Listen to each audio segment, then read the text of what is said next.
కనిపిస్తుంది. బియ్యం రాకముందు అందరూ తినది రాగులు, సజ్జలు, కొర్రలు ఇవే. అవును. బియ్యం వచ్చాయి, ఒక్క దెబ్బకి బియ్యం తుఫాన్లో ఇవన్నీ కొట్టుకుపోయాయి.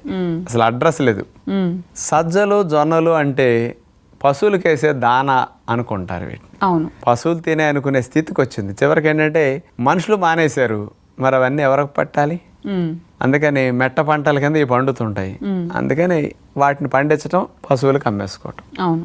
అందుచేత మనుషులు తినేవన్నీ, మనుషులకు పెట్టేవన్నీ హాస్పిటల్ పాలు చేసేవి, పశువులకు పెట్టేవన్నీ ఆరోగ్యాన్ని రక్షించేవి. అవును. కాస్త 4 కాలాల పాటు ఎక్కువ కాలం జీవింపజేసేటట్టు చేసేవి. అసలు పండించడమే తగ్గిపోయింది. చిరుధాన్యాల పంటలే బాగా తగ్గిపోయాయి. పూర్వం రోజుల్లో సజ్జప్పాలు ఉండే, సజ్జ రొట్టెలు, అవును, సజ్జ సంకటి, అన్ని సజ్జలతోనే ఉండే. ఓకే. కానీ ఈ రోజుల్లో మరి మనకు ఆకర్షణీయంగా ఉండి తెల్లటి బియ్యం వైపు అట్లా మొగ్గు చూపి మొత్తానికి అడ్రస్ లేకుండా సజ్జల